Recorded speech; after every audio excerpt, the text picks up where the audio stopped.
and welcome to the Miserable Metal Man podcast, episode number 13. A podcast involving three metal fans of a similar age and heritage. Two of these fans like to listen to new heavy metal music, one of them does not. Once a month, we meet up with recommendations to try to change his miserable metal mind. This month, I am very proud and slightly giddy to introduce our sludgy guests. They are both from one of my favourite underground bands. I have seen them quite a few times, and I'm usually right down at the front. Please welcome the screaming vocalist Phil Wilkinson and master bass player Matt Dennett from Hull Legends Battalions. Hey. So, gentlemen, hang on, which one's which? we get the I'm Neil. Yeah, I'm Matt. Nice to meet you. Hello. So yeah, can I ask you guys, because he says he's been down the front all the time, do you actually recognise him, or is he just talking bullshit? Well, I'm blind as shit and I take my glasses off when I play, so I can't see anything. I must say, I don't believe I've seen this chap at various gigs, yes. Yes, you have. I've even got my photograph with you. No chance. What you're thinking of is Crime Watch. That's where you've seen it. And what was the particular crime, Simon? Crimes against making people listen to crap albums. Oh God. So yeah, Battalions, is it anything you want to tell us about, anything you want to promote, or you'd like the world to know about? We've not got a lot going on at the minute. We've got a few gigs coming up later this year. Next one in Hull, we've got a nice little headline gig, like nice little 70 capacity venue, which should be nice and intimate. What's the next one we've got after that? See, we're nice and prepared. Yes, we are nice and prepared. We're into Nottingham and Bristol. We've got a little weekend sorted, 2 dates. Nottingham into Bristol Friday, Saturday. That's in September. So that'll be interesting. That'll be good fun. And we're just sort of writing at the minute. Writing new stuff. We've got about 3 new tracks. Not one with vocals added, and 2 others waiting for vocals. So we're in the process of writing at the minute. Trying to get some new stuff on the go. That's very good sort of news. Idea of doing an EP, didn't we? But I don't know. Potentially, yeah. Just because it's been so long since the last album, rather than having to wait for a full album, maybe just get an EP out there in the meantime. Yeah. Right. So you've got 1 track completely finished. Yeah. Got 2 more to add vocals to, lyrics to. But yeah, we're enjoying it. There's quite a bit of hardcore feel coming into these new tracks, isn't there? Yeah, it seems to be a bit more aggressive edge on them, which is fun. Right. Where they're being recorded at? We're not sure yet. Potentially might do them get them recorded locally and then send them off somewhere for mixing. That's one of the options we've been looking at. Yeah. Rather than booking out a studio for a few days or whatever, just get them recorded and send them off seems to be the more cost-effective option to get something quickly out. Yeah. Right. And will you go down the streaming-only line or actually some physical copies? We haven't got that far. Speaking about that, it's a pipeline idea at the minute. Get them recorded first and go from there, really. Yeah.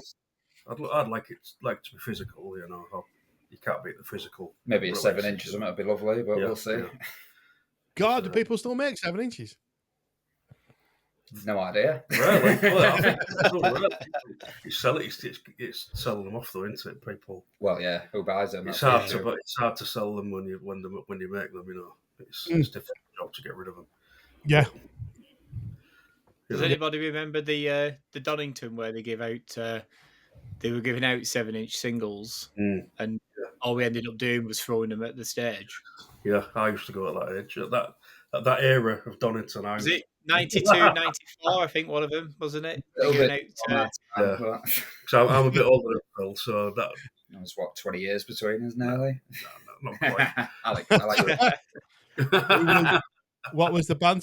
Simon, who was the headline for that one? I don't know if I went that one. Which one, 92 or 94? Well, the one where they were throwing, was it Fletcher? I think it was. If it was 92, Iron Maiden. If it was 94, it was Aerosmith. Oh, I went to both of them. I went to both, so... Yeah, they were giving out, I think it was Raw. Was it Raw, the magazine? There was a magazine called Raw. Kerrang! Raw, wasn't there? Yeah, so it was Raw were giving out flexi singles, and all we ended up doing was everyone was just throwing them about. I bet you didn't. I'm going to keep that because I'm tight. Fucking no chance. I think can't remember what band it was, but I didn't like them anyway. Surprise, surprise. Surprise. Yeah. So you've been up to anything exciting, Simon? Any European countries and seen any bands? Well, for once, I've actually done something other than just swim, bike, and run. I've been to 3 concerts this in the last month. So in fact, 3 concerts. Concerts. You sound like a pensioner.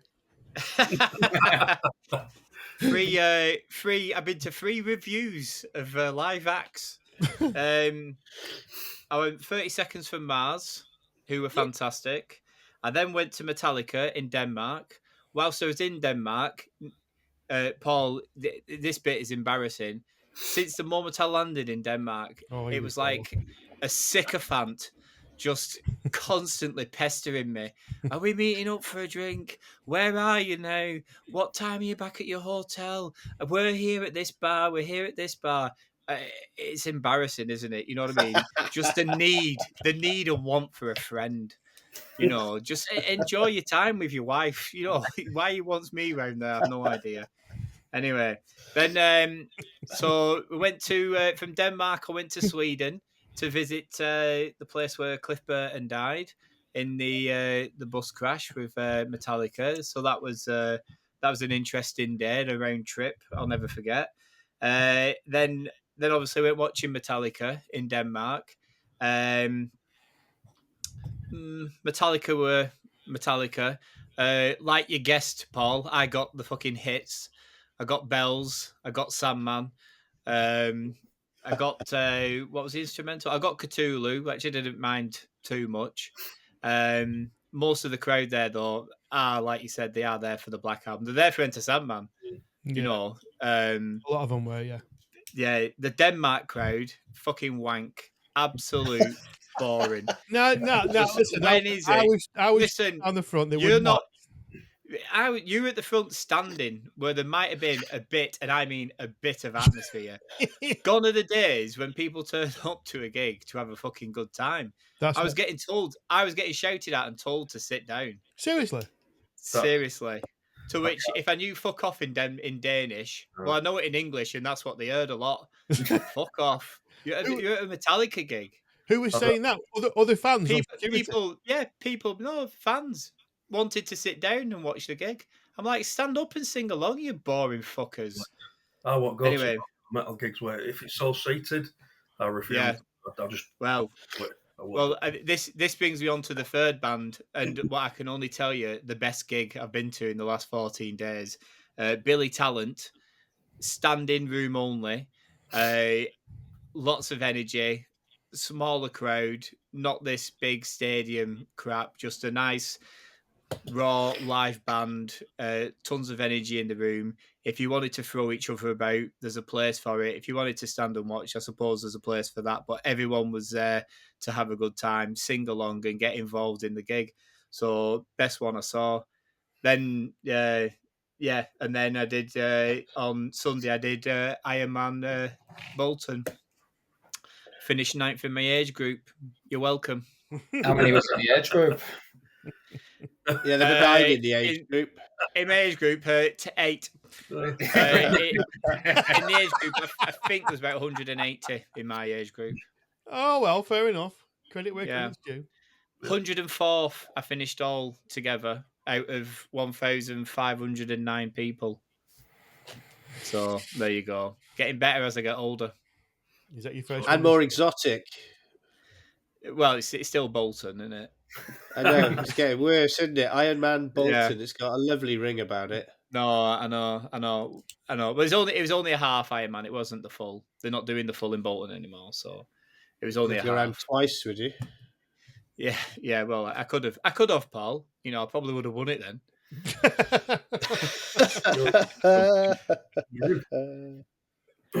So there you go. That's what I've been doing. Paul? Wow, that's busy month for you, Simon, compared It to is. just running, swimming, and biking. I know, that's why I'm tired. I've had to go Yeah. out. I've had to go out, socialise, talk to other people. Oh, And, trust me, you didn't have to. I You two, did. unreal. So yeah, Paul, Go on, what have you been up to? Bit of gigging, usual stuff. Went to a couple of shows which were good on the weekend. I don't know if any of you have seen the Rammstein tribute band Ramlied. No, I've seen they played Manchester a couple of times. I've not been. I've got to be honest, they were playing up at the Patriot, which is 220 cap, and it was off the chart. They had everything that they could possibly fit in. They had all the kind of indoor sparklers and smoke machines that they had. They had a smaller version of the foam cannon that they used during the song Pussy, and they also had the dinghy that the keyboard player Flake goes in during one of the songs. They actually have a dinghy there. It's obviously not the big industrial one that Rammstein use. It's literally one that you'd use down the beach. But the keyboard player jumps in that, and the crowd turned around the room, which was hysterical in a 200 cap venue. And then Saturday, I spent the day down in Swansea at the Day of Reckoning, which was the final of the South Wales Metal to the Masses competition. 6 bands battling it out, and then we had 4 bands playing in the evening. We had Silverburn, Mother Vulture, Speedhorn, and Discharge headline. So that was a pretty hefty day. I was working it a lot, so a lot of photographs, a lot of reviewing. Apart from Speedhorn, who disgraced themselves pretty badly, but probably nothing new. Yeah, I read some stuff about that. Yeah, I've not heard. So come on, if it's public knowledge. It's public knowledge. It's out there on Facebook. So what basically happened was the bands in the evening were on a 40-minute slot, going on the stage at 10 to the hour, finishing at past. Apart from Discharge, you had an hour from 9 till 10. There was a curfew at 10. Speedhorn had played at a free festival in Abertillery, of all places, something called Slugfest, which was earlier in the afternoon. They arrived. They say they weren't late, but I would say if you're going to go on stage at 10 to 8, as they were, turning up at 7:15 is probably pushing it a little bit.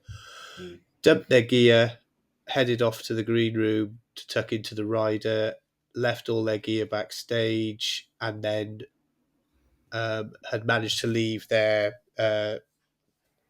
cymbal stands in Abertillery, but accused the front of house team of losing them. So there was a big standoff.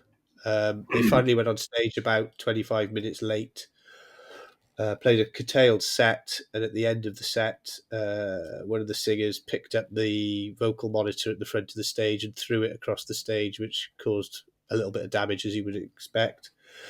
Came off the stage, assaulted one of the front of house team who were volunteers from other bands. Got banned from the building because of his language with the events, the arena, the venue manager, and it was just all a bit unpleasant and unnecessary. Obviously, they've got a bit of a reputation for liking the booze, and some of them certainly had quite a lot to drink, so it just kind of soured the day a little bit. But I think it's all been resolved. I'm not going to make a big fuss about it because it's not my gig. I was just at the side trying to avoid Frank Regan swinging his microphone at about a 3-meter length and it coming off about 3 times and flying into the crowd and stuff, which was pretty scary if you're standing there with 2 grams worth of camera equipment in your hand. So yeah, that was. Other than that, it was a really good day, and it's moved the event up from 6 bands competing in a club and then 1 guest headliner to having 6 bands that could experience a 900 capacity venue with a big stage, big lights, big sound.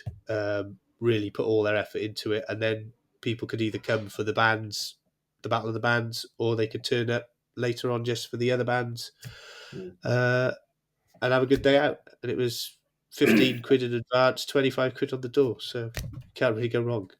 Can't argue it out. I've not been up to too much, really. I did the Metallica also, dragging some boring get round Copenhagen. I want some chicken. Why don't they do chicken in Copenhagen? All I want is chicken. Forgot about this. I haven't seed into my brain. I forgot about this before I should have called you. I shouldn't have called you a sycophant now. And you were good. Sycophant. I'm not even going to go that. We had a laugh, didn't we? Yeah, we did.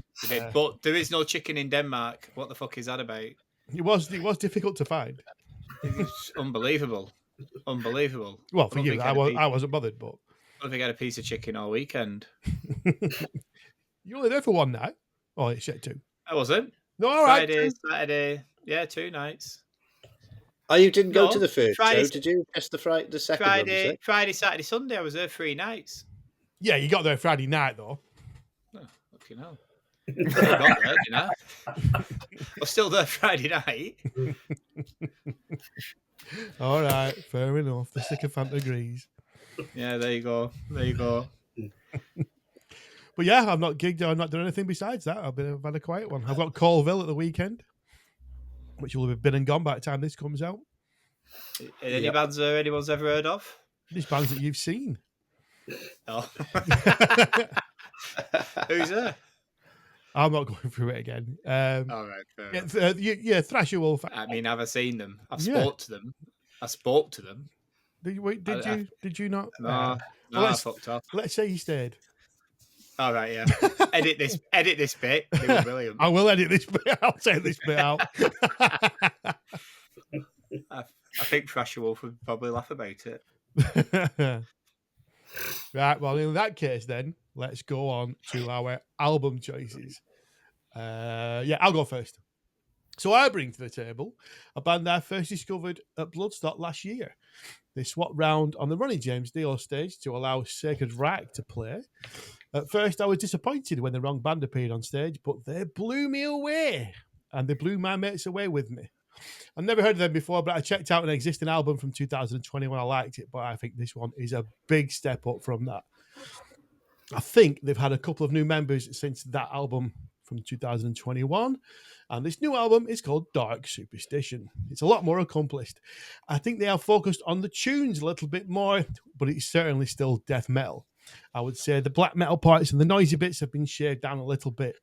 They're from the United States, Phoenix, Arizona, to be precise. I am certain Simon will despise this band, but I have tried in the past to try and please the miserable git, and I have been mocked for it, so fuck him. I will choose Caught in the Treads for the playlist. It's a slow, chuggy, nasty, death vocals ripping. It's just a good tune. I give you Gatecreeper, Dark Superstition. Paul, what did you think? Guess what? You've reviewed them. Hate it. Yeah. Like it. I reviewed it earlier on in the year when it came out Yes. for Musipedia Metal. I love it. I love the feel of it. I love the noise. I think there's definite enforced, entombed and dismember vibes in it. There's a little bit of the kind of Wolverine Blues era. I feel that in it. I don't think they've certainly changed their sound a little bit, but they've kept all the kind of HM2 vibe that they've had before. They are touring the UK in September with Enforced and 200 Stab Wounds, which will be one messy bill. I did not know that. And they're playing in Bristol, so I will be heading over there to catch them. Yeah, I gave it an 8 out of 10 on the review, and I will stick with that. It's a very solid release. Nice. Battalions. Phil, what were your thoughts? Well, I was already a big fan of this album before we do this podcast. Big fan of the band anyway. I think they're playing Damnation this year. Yeah. Right. So, yeah, that'll be my first time seeing them. I'm really looking forward to it. Like I said, there's big Entomb vibes to it. A bit more produced on the death metal from their older albums. More kind of and the bit of harmonised guitars, a bit of the Swedish death metal kind of vibe going on. But yeah, really big fan of the band. Nice. I'm doing all right here, Matt. Yeah, to be honest, until Phil had sent me the bands, I hadn't listened to them. So I gave them a go. I watched some live stuff first on YouTube. Mm-hmm. And as soon as I watched that, I thought, this is fucking fantastic. See, research, Simon, research. That's what I thought Entombed straight away that it's got that Entombed death and roll thing going on. Absolutely fantastic. And then listen to the album as well, what you've mentioned, and absolutely love it. Blew me away. I thought, this is why haven't I heard of these before? Why haven't I listened to them before? You know, so when then I was the same. I was the same. I knew nothing about them until last year, so it was all brand new to me. Yeah, brilliant. Phil, do you think it's a step up from the other albums? I mean, it's different. It's probably a step up in terms of the kind of. It seems like it's more of a broader sound. Might bring some more people in. It's not as raw and kind of, like you said, noise infused as the older stuff. So I think it's kind of it's got a bit more of that produced edge to it. Yeah, but yeah, it's a step up in production and songwriting, definitely. I was gonna in my notes. I was gonna say polished, but I thought polished does it a disservice. I don't think it's polished. That makes it sound too produced. It's not. But I'm glad because I liked the earlier albums, but I love this album. So it's been me since it came out, so I'm definitely happy. You've got come to agree with me. Don't worry. Cool. Well, I think Simon's got a t-shirt, haven't you?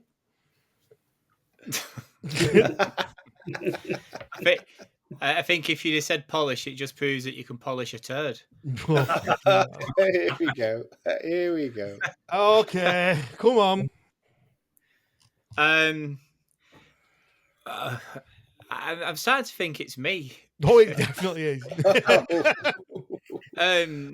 Because I mean, as most people know, this is not for me. But I mean, for me, it's awful. But it's bland. It's boring. It's just like every other metal band that sounds like this. There's nothing that makes these stand out from anybody else at all. Nothing. I don't think even in the musicianship, there's nothing that jumps out at you. There's not a riff that makes me go, fucking hell, this is something that's starting. I like the sound of this. I like where this is going. Nothing like that. It's just one after the other of the same old thing.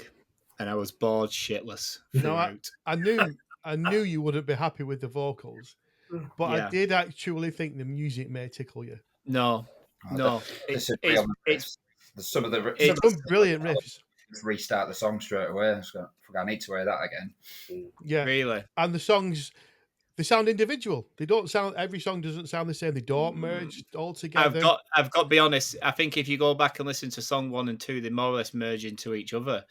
Them two songs. No, the first two songs are more or less. You can't. For me, I couldn't tell them apart. But this is why I'm saying maybe it's me. I'm going to edit the word maybe out. But it's not that, how can I say it? I would never go out and seek this type of music to listen to anyway. I just wouldn't. It's never been for me. Even when we were younger and it was Obituary. And it was Entombed, as got mentioned. Entombed, yeah, like you mentioned. Carcass, another one, I think. Napalm Death, yeah. Never ever fucking like them ever. It's nothing like Napalm Death. But the vocal wise, it certainly got seeds that were probably planted back in the day from Napalm Death, and that's where it's all kind of stemmed from.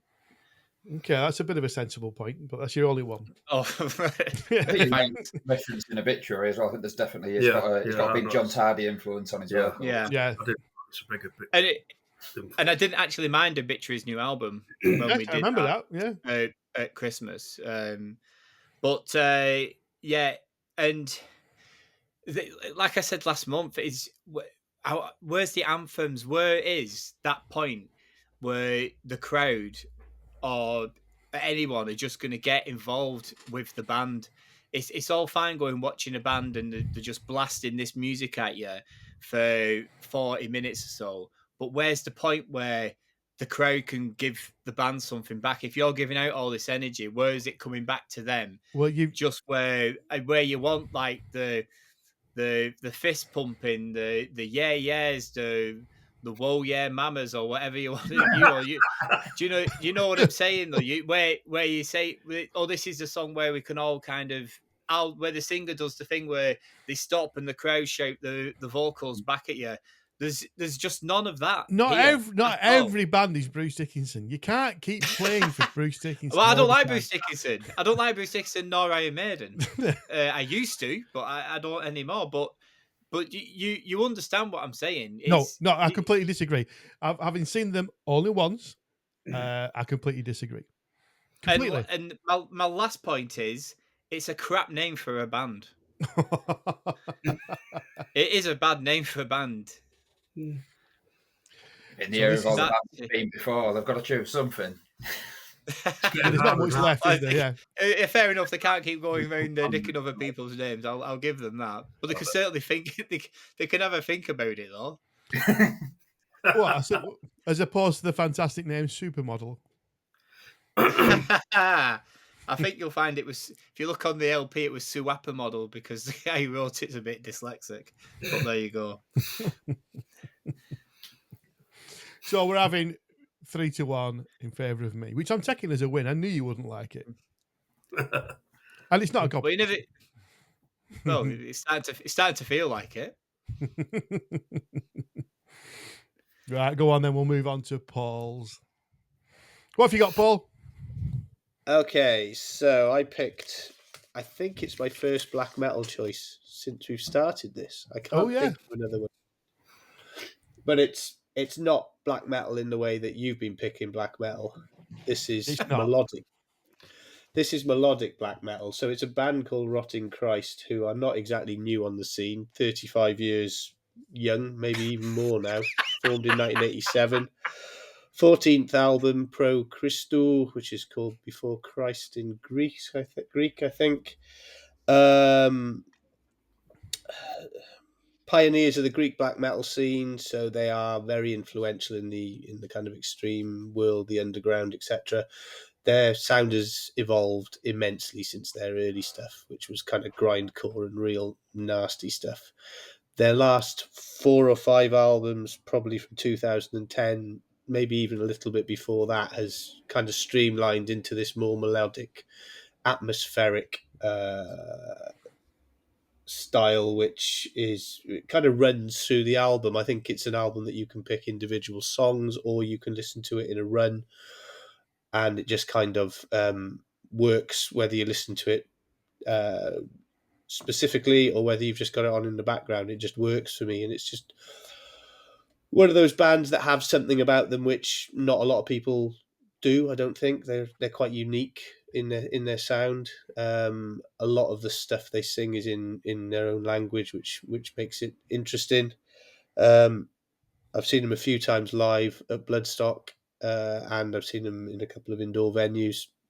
They're on the main stage at Bloodstock this year, which I'm disappointed about because I think they're better off in the tent headlining, doing the full show with the a bit of extra stuff, to a bit of extra visuals. But yeah, I mean they're just a band that I've loved for a long time, and thought I'd bring something new to the table. I'm not expecting Simon to like this one bit, but I'm interested to see what everyone else thinks. And the track for the playlist will be La Lettera del Diablo. Oh, well done. Nice pronunciation.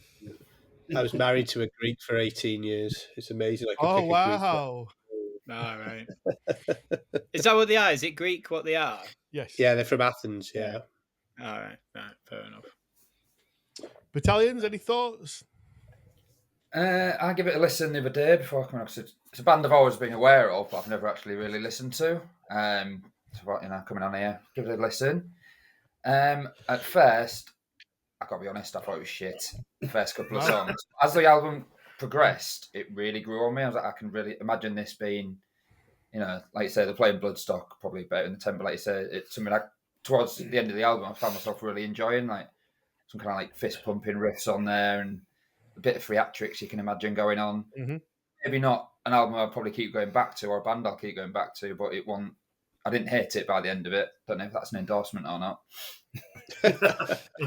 I'll take that. I always take that. Yeah. Matt? Yeah.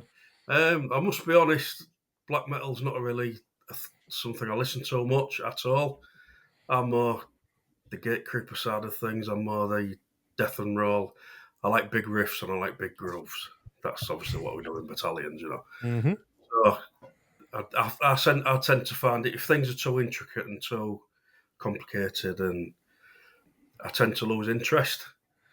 So I like a big riff. I like to latch onto a big riff. I like to latch onto a big beat, So it's not really my thing, I will admit. I can appreciate what they're doing. Absolutely. Fantastic musicianship and everything else. I can appreciate that. But it's just not something I'd pick at all.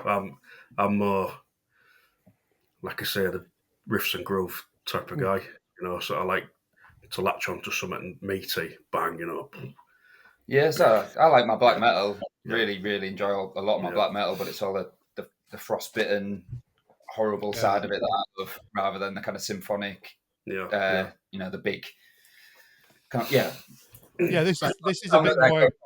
This is a bit more big, isn't it? A bit more theatrical. Yeah. A bit kind of behemoth-y kind of a thing, isn't it? Mm-hmm. Yeah.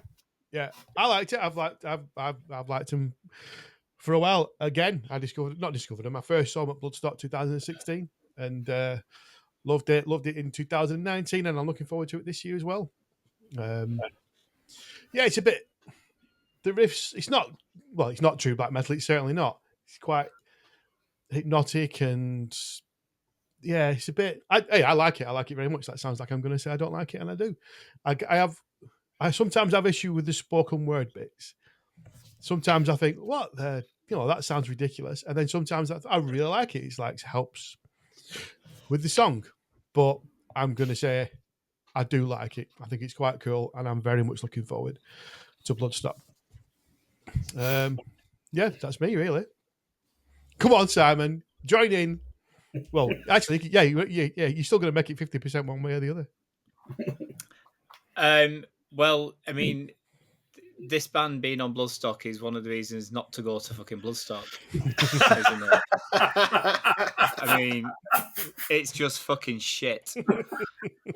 One song after one song just drags and drags and drags, and spoken word in songs is only something that I associate with US 90s boy bands.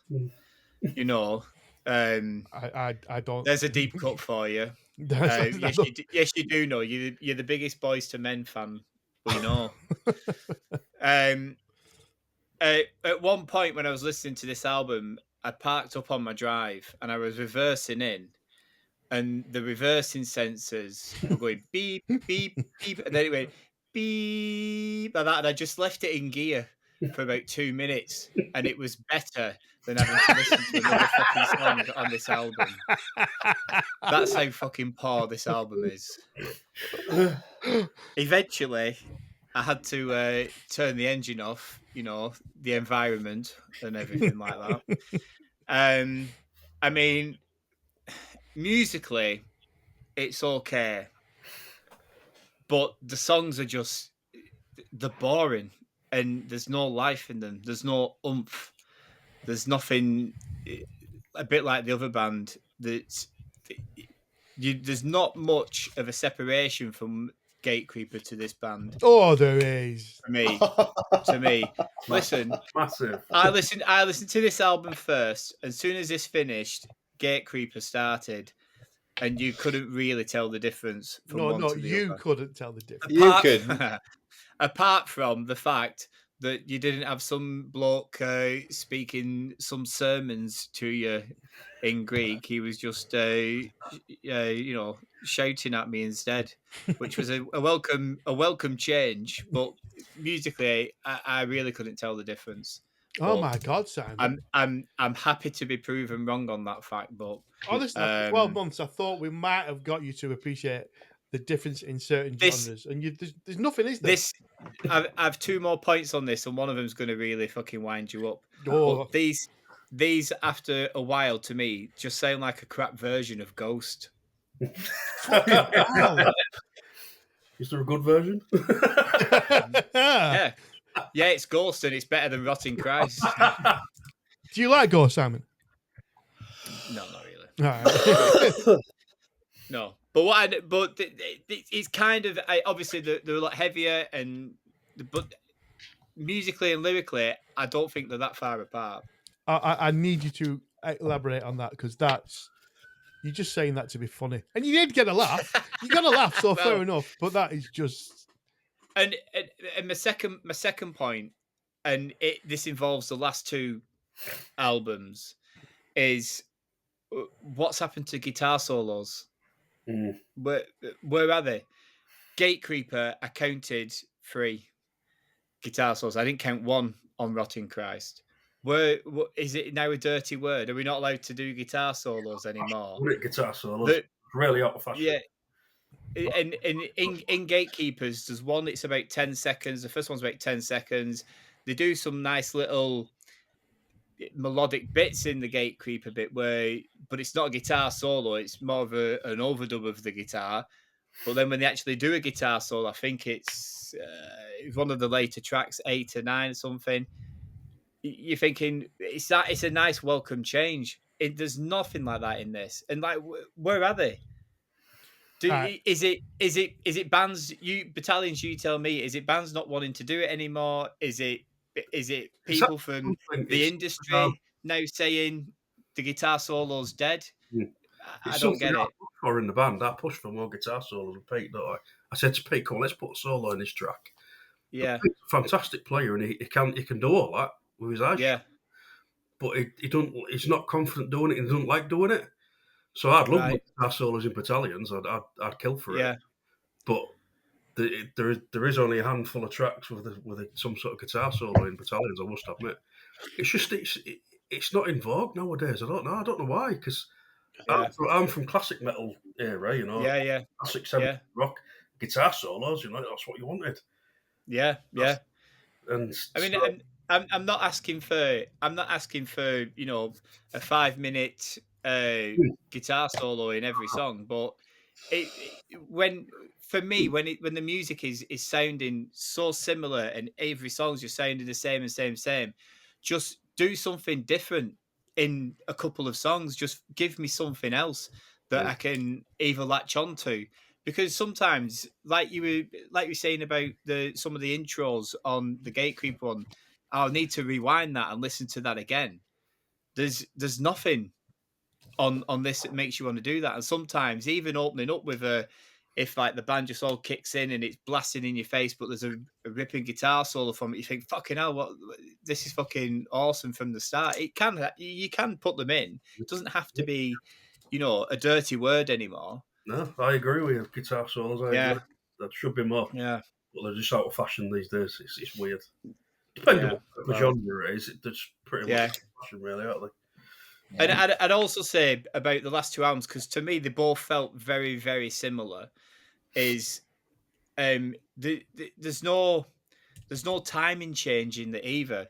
When everything is just like that. And I don't mean, lay me out here, Neil. What I'm saying is, I'm not saying that everything is this tempo.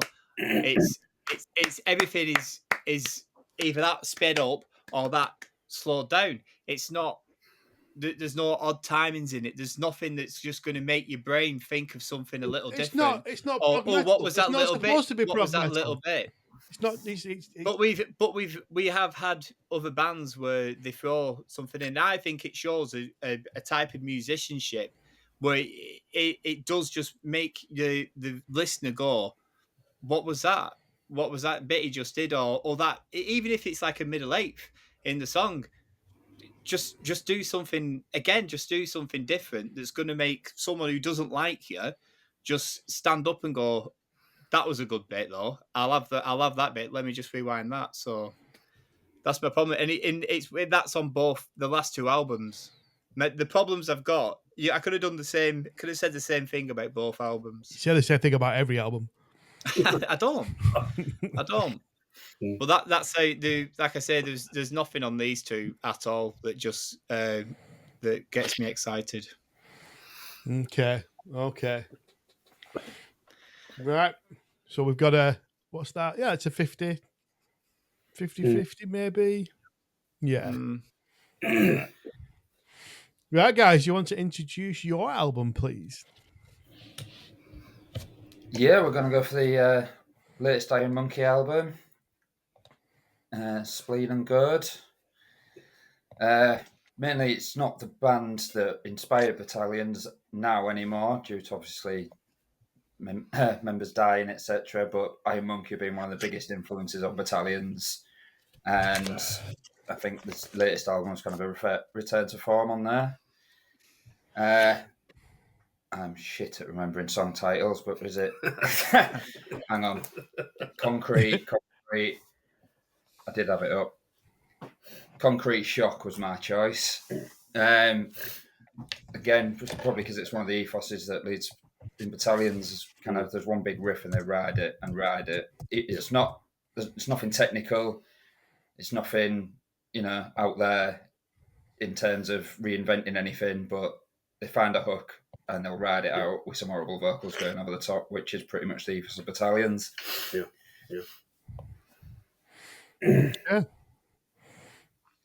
I'll go first. I actually struggled with this. I didn't like it. I think it's far harsher than you guys. I don't know. When I read the thing about them, they wanted to, annoy as many people as they possibly could sonically, and it's like, yeah, well done. Yeah. There's nothing I can connect with. The vocals are far harsher than yours, Phil, and I didn't feel there was any sing-along bits. There was nothing that, I sound like Simon now, don't I? But there was nothing that pumped me. There was nothing that made me want to join in, driving around or listening at home. So yeah, I'm gonna have to pass on this one. There's no massive, huge standout bits. For me, it's all about just riding that horrible, gnarly riff to destruction. Yeah. There was some disjointed bits for me as well. But as we have discussed before, it's all different, isn't it? Paul? The first time I put this on, I got to the second track and had to turn it off. I thought, fuck this, I can't deal with these vocals. But this is what I do when I'm listening to albums. Normally is I've got them on my desk while I'm working. And I just play them over and over again. And by the time I'd been round it about 3 times, I was actually warming to it. I appreciate that. I can see exactly why they're an influence on you, Phil, because your vocals aren't exactly accessible, are they, in some respects? So these are certainly not accessible vocals, but they fit that whole nasty, sludgy. I don't think sludge is meant to be a nice sing-along. I can't think of an I Hate God song that I can sing along to. Or something you've always said about it as well, is that sometimes it's not about the vocals, being a singer, getting the lyrics out there. It's using it as another instrument to go along with the riff going on. Part of the overall noise, Yeah, and I think in terms of what they do, and especially given their history and everything else, I think I actually warmed to it quite a lot. I think a lot of the bands that we're listening to here, Rotting Christ are not after Simon as a new fan after 35 years. They do what they do, and that's what they do. They're not saying, oh, God, let's hope that Simon listens to this and comes to Bloodstock or buys the album. They're not playing. They're not. because they're not at that stage in their careers now, and I think Iron Monkey are the same. Iron Monkey aren't doing this to. They're doing it primarily because this is the music they make and this is what they want to make, and secondly, they have a hardcore following, such as you guys, who will lap it up. And if a couple of people along the way join in, all well and good, but they really don't give a monkey's literally, whether or not they do or not.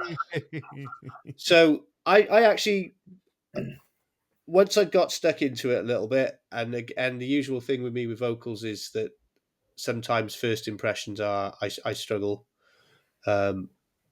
Once I got past that, I quite enjoyed it, so I'm giving it a thumbs up. Okay.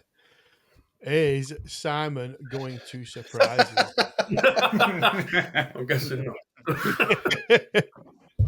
It's half the reason I chose it. So, I mean, what have I done to you? We've only just met tonight. What is the backstory to this band then? Where have they been? How long have they been going? Because famously, I do absolutely no research on what I'm listening to. I think it was about 1992 in Nottingham. Definitely Nottingham. And I've got a story actually. One of the bands out in the mid-90s in Hull here was a hardcore group called initially Vest, and then was called Battalions. Bulletproof, so it was Vest and then became Bulletproof. And there's a venue in Hull called the Adelphi Club, and it was about 1995. And an unknown band called Iron Monkey was playing at the Adelphi. And the band I was in Vest, I think it was Bulletproof by then, got the support slot. And we supported Iron Monkey at this club in Adelphi, in Hull called Adelphi. We played to about 30, 40 people, if that. And we stood at the back of the bar watching Iron Monkey thinking, what the fuck is this all about? I didn't understand it back then. Didn't get it. Yeah. Didn't realise I was watching Johnny Morrow, the vocalist. Didn't know any of the history or anything. And now, years later, listening to the albums, I can't believe I was in a band, supported them all that time ago. Yeah. Didn't get it back then. I didn't understand it. Yeah. Loved the riffs, loved the gargantuan Sabbathian riffs. Didn't understand the vocals on top. Didn't get it at all. Now, I'd kill to play that gig again. Absolutely. I'd someone's head off to do that gig again. Fantastic. But yeah, I think it's one in terms of the history of the band, like you say, well, originally the original vocalist Johnny Morrow, unfortunately, he died, and that's kind of they went on a hiatus for a long time. So, vocally on the new album, this is a new vocal. I'm not sure if it's the bassist or the guitarist because it's just a 3-piece now. They've come back, right? So yeah, it is a different vocalist to what originally saw me to the band. So yeah, when the new stuff did come out, it is not completely different because it's still horrible shrieking noises and stuff, but it's lost a bit of the edge that made it a bit harsher when I first got into them when I was like kind of 15, 16. Yeah. And so they've been a bit disbanded for years basically. They've got back together as a 3-piece, and this is the second album being back together. So yeah. Sorted. I've never ever heard of them ever. So they were a very underground band, weren't they? There was nothing there at all. Even back then, it was very underground. Yeah. Well, these have something about them. They really do. Get in.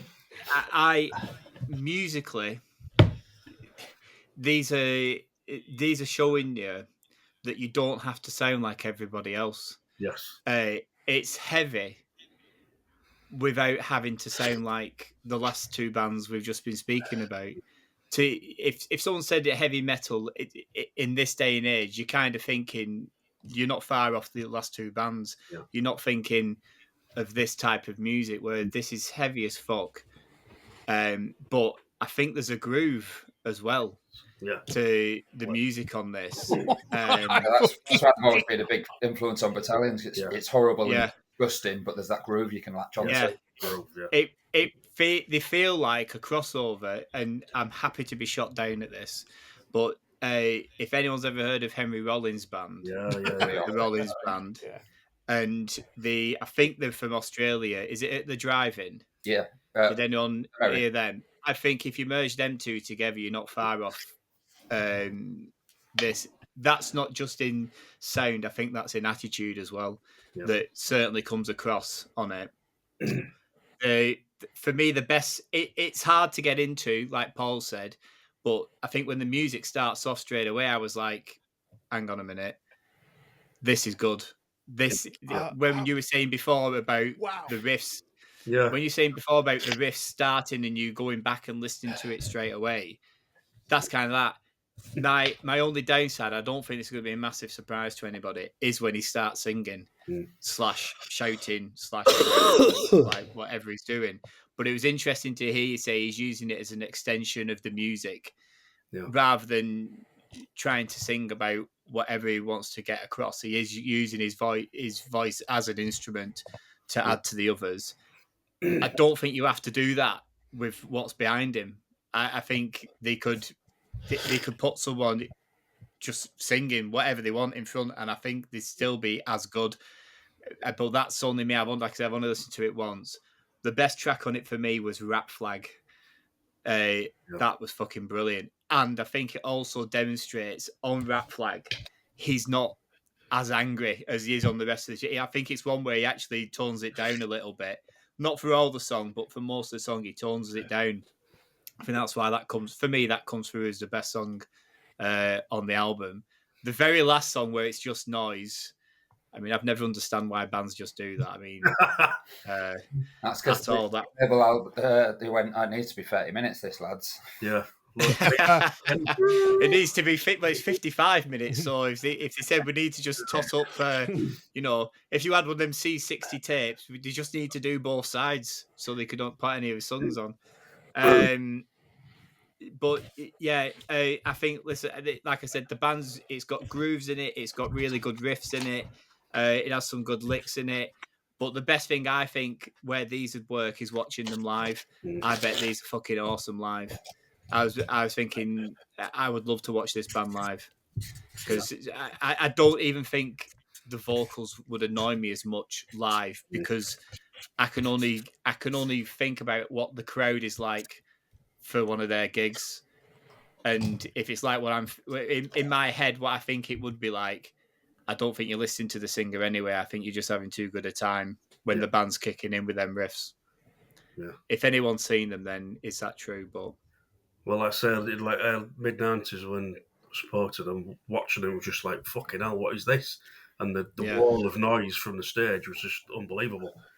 And it was, I mean, if you like this album, I mean, the album I was thinking of was, I think it was the first major album they did in the early 90s called Our Problem. If you found that, My Monkey, Our Problem, that was with the original vocalist Johnny Morrow. That album was absolutely stellar. Absolutely fucking stellar. And musically, is it still the same type of? It's to me, musically, it's better. Right. That's not dissing what they're doing now, but to me, it's better. Then it's more big Sabbathian, big riffs, massive groove, massive drums, screaming over the top of it. But the riffs are just unbelievable, and it's just the groove is just fantastic. Right through the album, the groove is fantastic. Yeah, like I said, they have something different about them. Yeah. Whether it's just like I said, I listened to Rotting Christ, then Gatecreeper, and I've literally done all these albums today. So, and then obviously Iron Monkey, and it was a nice welcome change from the other two. Can you believe this, Paul? I am utterly awesome. Honestly. But like the like I say, the downside, I would say some of the songs are a little bit too long. But like hearing you describe why they find a riff and they take it as far as they can, I get it. Hey, no, Simon, leave it. You've done really well. You don't have to moan about everything. It's oh my! This is wow. I really don't know what to say. Just completed the podcast. That's it. We do not need to do any more. The end is nigh. Yeah. So there you go. I'm not as predictable as you think. Honestly, I am utterly shocked. Utterly. Either Wow. that, So or you're he- very good at arse licking. They said to me, "Good luck with Iron Monkey." I said that. Yeah. I didn't think you. Yeah. Yeah. Well, I got bit like I say the minute it starts, I was kind of like, I don't know why you're saying good luck because that's good. I get it with the like say the vocals aren't for me like one bit, but I can when something's good behind it, you can get past it. Yeah. See it as a whole. For me. Yeah. Well. Obviously, I'm going to edit that out.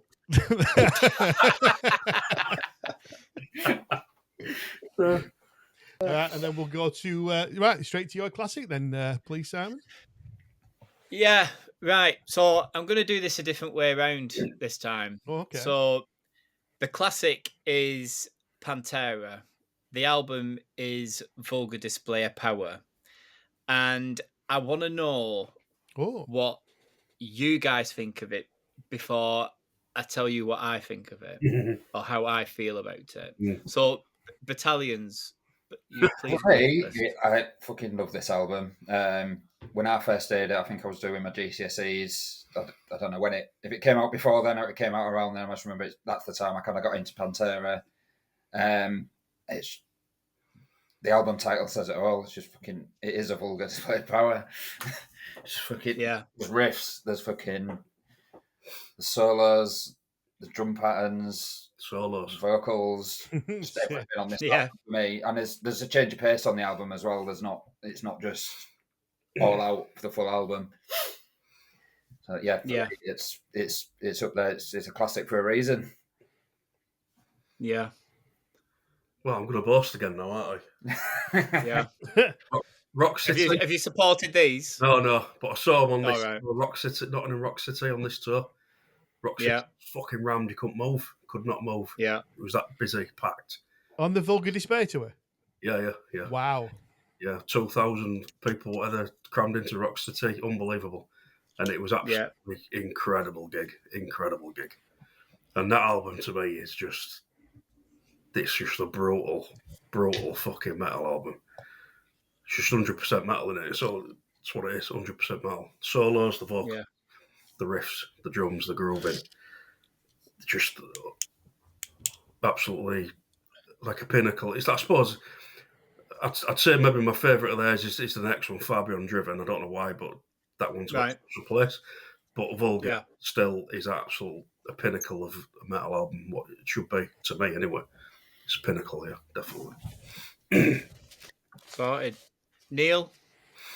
How do you feel about it? I obviously like it. I liked Pantera. I never at the time had them down as one of the best metal bands ever. At the time, they were just another metal band to me. I saw them on the tour after Matt went on the... What was the next album called? Far Beyond Driven. Far Beyond Driven tour, at Liverpool.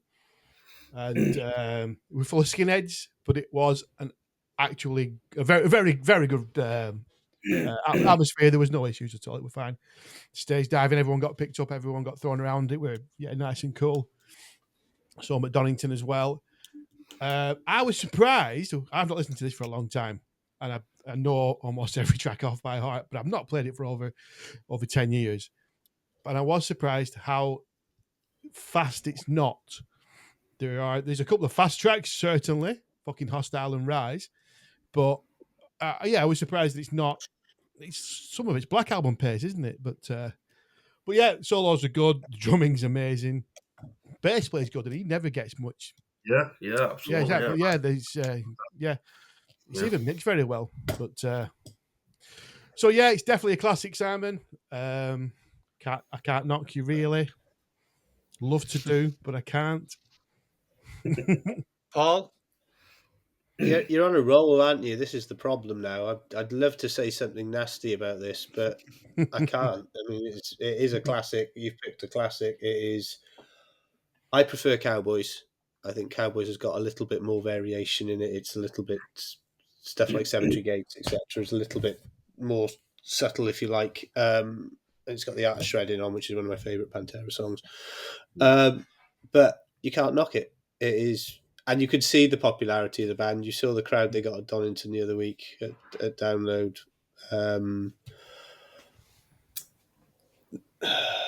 I don't know if they've sold the dates out for next year yet, but I'm pretty sure they will, even at £90 a pop for a ticket. Yeah, I'm they'll sell pretty more sure than Pearl Jam. they'll sell more than I got nothing to add. You've covered it all. This is an album that it's dangerous to listen to when you're driving because you'll end up with a speeding ticket, I reckon, or certainly a bit of road rage or something like that, which will affect you. So it's not something that you should put on when you are on a motorway, I would say. But yeah, he drums along when he's driving. So your Battalions gigs, fucking oh shit! Definitely not for Matt. That's that. So that's a good question. That. So what music do you listen to as you're driving around the country for tours? Myself, well, I go from everything from Status Quo to Rainbow, Sabbath, obviously, to Entombed, Monkey, Iron Maiden, every now and again, Pink Floyd. I'm a classic rock geek from the 70s, so I love all that stuff. I love the Hammond organs and Deep Purple and stuff. So I love all that, as well as the modern extreme stuff. I'm into all the classic rock as well, because that was my roots, really. AC/DC and stuff. So I still listen to all that when I'm driving about the country. That's what keeps me awake, keeps me going. But I jumped from genre to genre. Bit of Quo. Yeah. You don't get tend to get Quo mentioned a lot. No, I love the Quo. No, not on here anyway. No, I have no issue with it. Certainly early Quo. Certainly not. Yeah, Sunday I'm going to a gig in Hull on Sunday coming, and it's Quo Connection, a tribute band. Used to be John Coughlin's band, the drummer. Oh yeah, yep. I saw him 3 weeks ago. Yeah, so I'm going to see Connection. That's on Sunday. They're very good. Leathered. Very good. Were they at the Patriot, Paul? Sorry? Yeah. Was it at the Patriot? Yeah, and I got to be honest, it was the easiest show I've ever had to photograph. There was no movement whatsoever. It was. There was even that. Yeah, I could. Yeah, that was about that. Yeah, I think I took about 50 shots. I came home after about 45 minutes of watching them, and I think they were up on the website while the band was still playing. So 45 shots, 2 of them different. Yeah. Different song. Yeah. So they were good though. You'll enjoy them. Battalions, you must all travel in the same vehicle when you're going to a gig when you're touring? Unless we're on tour, we tend to do whatever's the cheapest option, really. Especially with Simon, our drummer, he doesn't live in Hull, so he tends to meet us at whatever gig, and if we can fit the other 3 of us in a car, we will do. Sometimes we'll go in 2. So unless we're doing a run of dates, we'll get a van. But generally we're bunking up with each other. So who's in charge of the music then?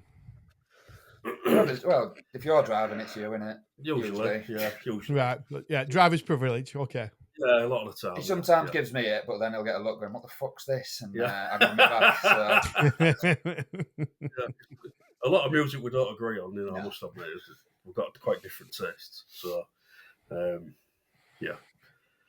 lot of the modern stuff Phil listens to, I'll be like, "What's this shit?" I don't like this. Can we put something else on? I don't like this. So, me and Paul know that one. I agree all the time. We don't. To be honest, if I get given it, I usually just put the Stoner Rock playlist on Spotify. Yeah. That'll do the job. Yeah. Right. That's a nice middle ground between us, isn't it? Yeah. So Simon, you've done it. Well, I haven't actually told you how I feel about the album just yet. Oh, do we have? Are you actually going to talk? Oh, okay. I was hoping you wouldn't send out. Well, I'll tell you why I picked it first, because I've got great memories of this album. As a friend of mine told you in Denmark, when he was on the bus, the driver asked him to turn his headphones down because all he could hear was Mouth for War coming out of them little Walkman headphones. He said, "Can you turn that down?" So, but we used to walk around listening to Mouth for War, and Walk and everything else, fucking Hostile. We used to sing that all the time at school. But then I've got an apology to you all because I've listened to it like last week and I can't stand the album. I don't like it anymore. Jesus Christ!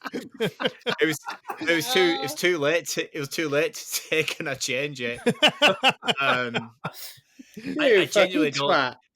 I know. I genuinely don't know why. I don't know if it's just like you, Neil. I've not listened to it for 10 years, and I can't stand Phil Anselmo.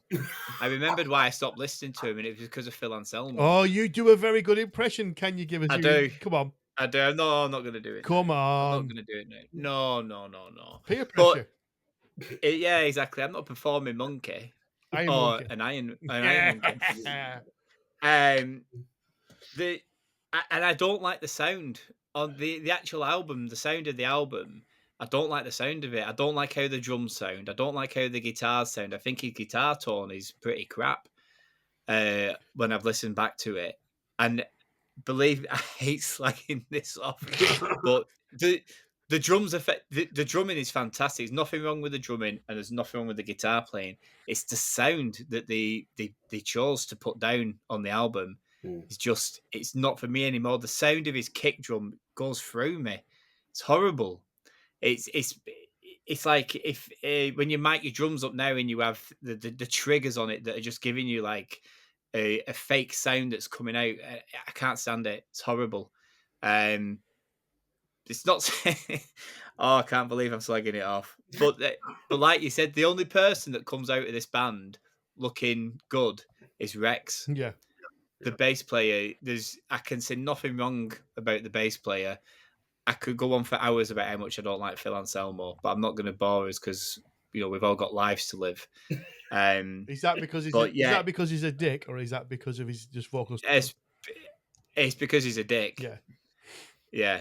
I just cannot stand the bloke. And so over the years, his actions have soured some things, but yeah. And it started at the Donington, where he was getting them to smash the stage clock on the side, and he's lighting spliffs up, and it became, for me, the band stopped becoming about the music, and becoming like this great group, because they more or less invented, or they're one of the pioneers of like groove metal, and they have still got fantastic grooves. When you listen to it, some of it is still fucking great, but they stopped kind of becoming about that. They started becoming about, one of them wants to be drunk all the time, then they're on stage and they're lighting spliffs, and then suddenly all the merchandise is Pantera and it's cannabis leaves, and I'm like, the fuck's that? That isn't like what I want from my metal bands. That isn't what I want to see. I'm not fucking walking around wearing stuff like that. I'd sooner wear Jesus is a cunt on the back of my fucking t-shirt than have to have a fucking spliff on, because it just wasn't, and it felt like it wasn't becoming my scene anymore. And they were one of the first ones that kind of started pushing me away from listening to heavy metal, as we like to say it is, in that time of the 90s, and pushed me into listening to other types of music, because it just kind of felt like that's not for me anymore. I don't want to be associated with a band that happily promote drug use. Whether that's me being a bit stiff, I don't know, but it wasn't for me. And then obviously, as the years went on, I think the music got worse, and Phil Anselmo was just a fucking cock. But you knew all of this, apart from when you've just listened to it recently and gone, "Oh, hang on a minute, I'm not so sure." But everything else that you just said. No, it isn't, because it brings it all back. It suddenly started feeling like, why did I fall out of love with this band? And then I was like, oh yeah, I remember now. But I still thought I'd still enjoy the album. I still thought that album must be good enough for me to still put it on and want to listen to it all. And I'll be honest with you, I haven't listened to all the album either.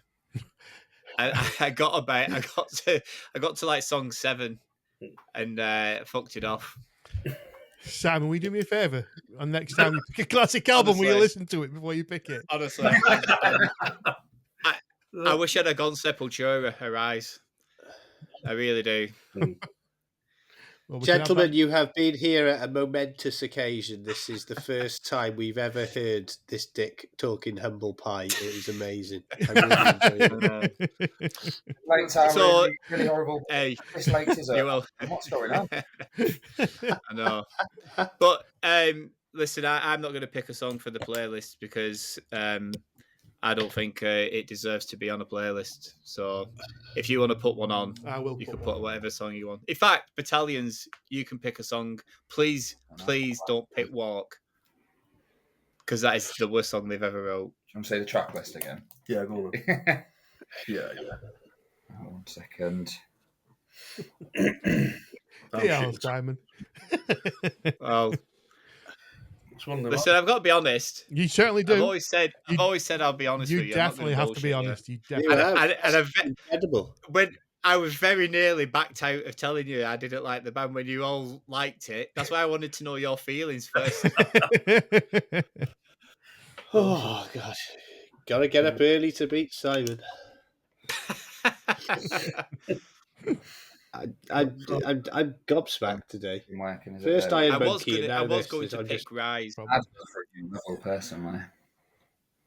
Yeah, new level. Yeah. New level. That's going on the playlist.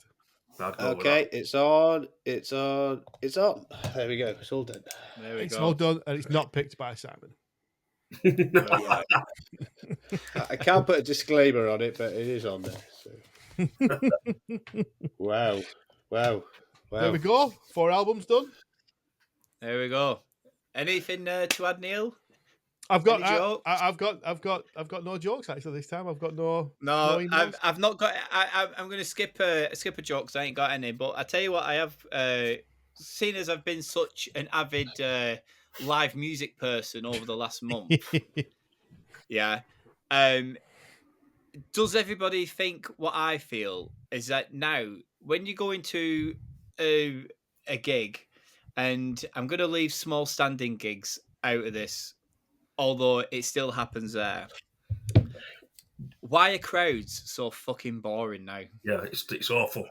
Why are crowds Terrible. horrible? Long time ago, I think we're all from exactly Paul. Paul is for the audio listeners. Paul is waving a mobile phone. It seems to me at gigs now, people are only going either for a really good selfie where they can get the band in the background, a good selfie with their mates, or they want to film whoever it is they're watching live through the mobile phone. No one else wants to watch the fucking gig through your phone. Yeah. You're right. At 30 Seconds to Mars, there was a lot of people wanting to film it. I'm happy for you to film about 30 seconds to a minute of the song. I get it. You want like a momentous picture, or you want to remember a certain part of the gig. But no one else wants to see it. Fucking put it away. There's been people at the last 2 big gigs I've been to, at the MEN and the gig in Denmark, literally the whole show, they are just phone in that, rather than put the fucking phone in your pocket, scream your lungs out to the songs and the band, jump up and down, have a good time, put your arm around the guy next to you or the person next to you, and just jump up and down, scream in their face the lyrics and the chorus. That's, to me, when I was younger, that's what going to gigs was, having a really good experience live, watching the band that I love, screaming these things. It became near enough religious experiences at some gigs, just letting that whole thing just wash over you. But now people just want to stand there, watch the gig, and they're looking at you like, why are you trying to get in front of me? I'm like, because there's a fucking pit there, love, and that's where I'm fucking going. So move away while I'm going there. But people don't want to move out your way if you want to go further to the front. They're looking at you like, this is my spot. It's not your spot. You're on the standing floor. This is what happens on the standing floor. I think it's territorial now. Yeah, gigs. It's awful. Some like I said at Metallica. What did they open with? They opened with Whiplash, and then was it Bells and then Lightning, I think, or Lightning then Bells? No, it was Bells then Lightning. Bells and Lightning, and the crowd was up for it. And then they did King Nothing. A bit later on, I think that. No, I think that was the next song. And then they did Lux Eterna, And the place went, oh, we'll all sit back down now. These are the songs we don't really know, so we'll sit down. Yeah. And I'm like, fucking hell, just stand back up. And they're telling me to sit down. I'm like, I'm at a fucking Metallica gig here. What are you telling me to sit down for? Well, we can't see. Well, stand up. I mean, I went to the AC/DC in Amsterdam a few weeks ago. Yeah. I got the selfie. I went with my dad, got the selfie, but that was before they started. Just the name. Yeah. I get this, and then me and my dad was trying to get towards the front, and there's like you said, people stood there with their phones going, "Oh, what do you're in my shot?" Like, don't give a fuck. Yeah, exactly what I tend to do now. So if you're at a gig and you've got your phone out in front of me, I'm jumping up and down, and if your camera's moving forward and backwards, that's because I'm hitting you in the back. So you've got to put the thingy. So I'm making sure you are not having a good video. If you're at the side of me, I am screaming my fucking head off. I am whistling the loudest I can whistle, just so your video when you watch it back is fucking shit. And if you don't like it, fucking put your phone away and have a good time instead. You've only been to 3 gigs this year. What do you mean I tend to do?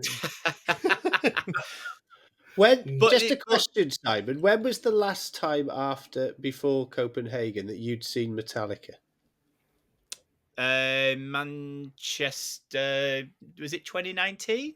When it pissed down, when they played at the Etihad, City's ground. Yeah.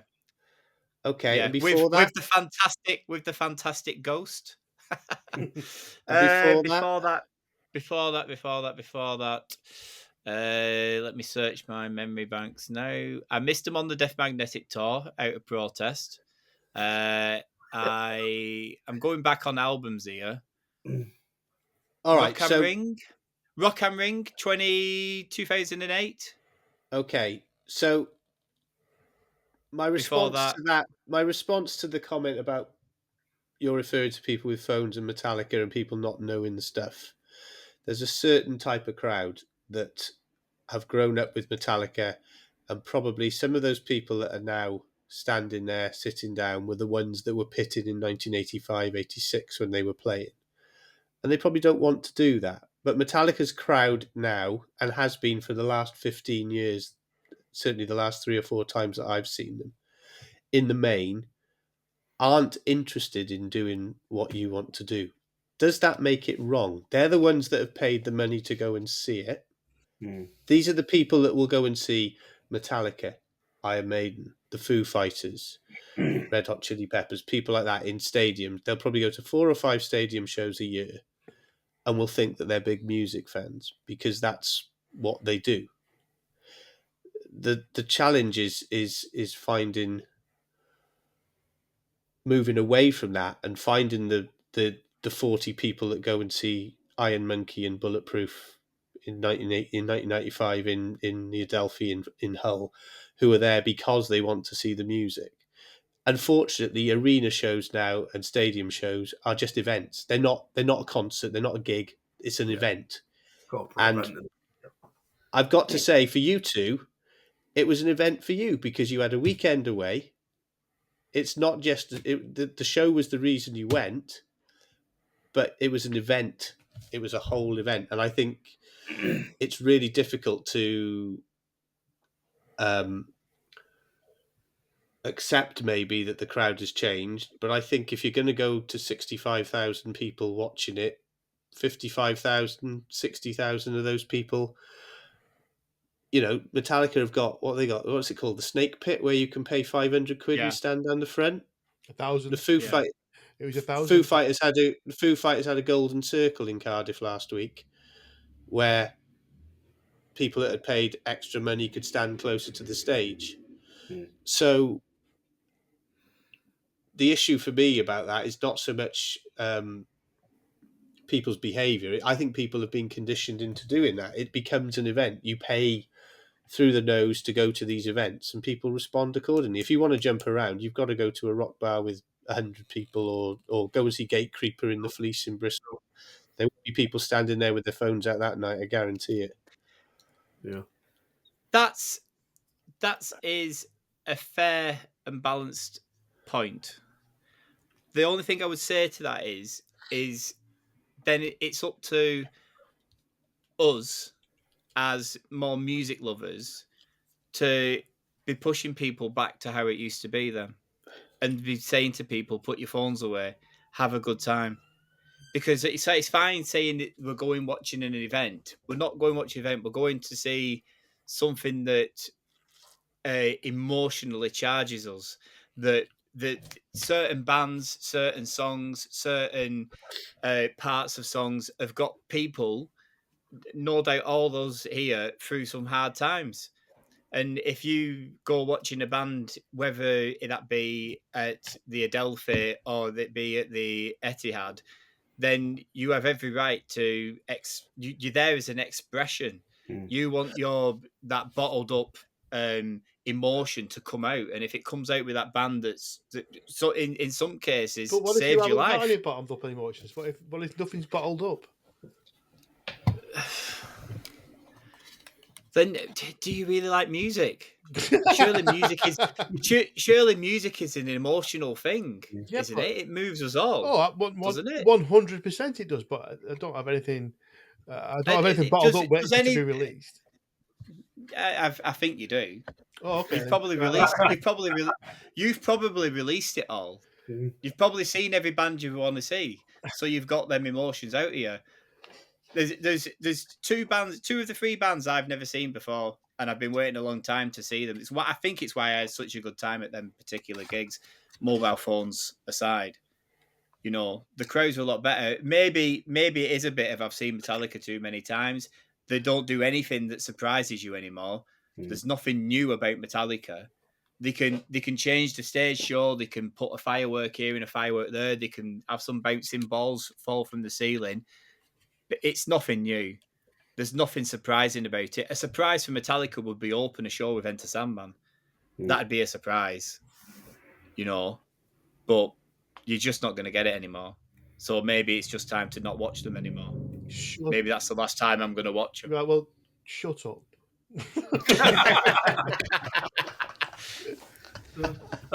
I loved that gig. I had nothing bottled up. I did take 2 videos and I took a few photos, and I didn't stand there all the way through. And I do get annoyed at other people standing there. And there was a hell of a lot of football fans that had just come after the game and they'd come for a look.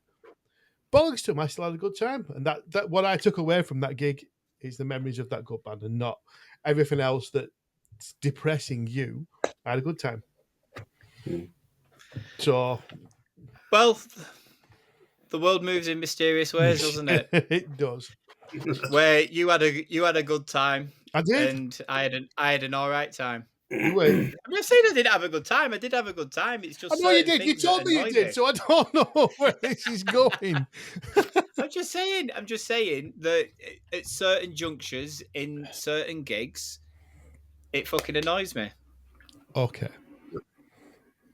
Was it because you were in the seats? Well, that's another thing that fucking pissed me off. Oh, right? Paul. I was talking to some Danish bloke, right? And you would think that my friend in the top corner here would have told me, because this Danish guy said, "Have you got a marker on you?" I said, "No." He said, "Oh, that's the only way they know you've gone into standing." I said, "What do you mean?" He said, "They don't check your tickets. Just put a cross on the back of your hand. Yeah. And just walk in." Yeah. I went, "Oh, for fuck!" I was like, "Fucking Neil, I've been hanging out with him for 2 days. Why has he not said, get a marker, you can go in standing?" Fucking makes me go and fucking sit down. That's on you, Bolton. There's a message there, isn't there? There's a message there. Do you know what, Si? I don't want you anywhere fucking near me. You ruined my video. Singing away. I genuinely never even thought of that. Wow. I'm telling you, 2 hours that gig. For 2 hours, I slagged you off. I heard you. I was like that to Gav. Can you believe? Yeah, because it was that quiet. You could hear me slagging you off. Oh, fucking hell. Oh, God. Right, well, that's it. That's me moan over. Right. That's me moan over. You'll not hear me moan about gigs until I go watching Alice Cooper in October. Oh, God. There will be a lot of mosh pits there, I guarantee that. No, yeah.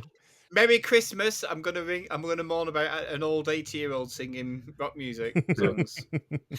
An 80-year-old who had spoken word on his albums in 1972. There you are. There's something for you to whinge about.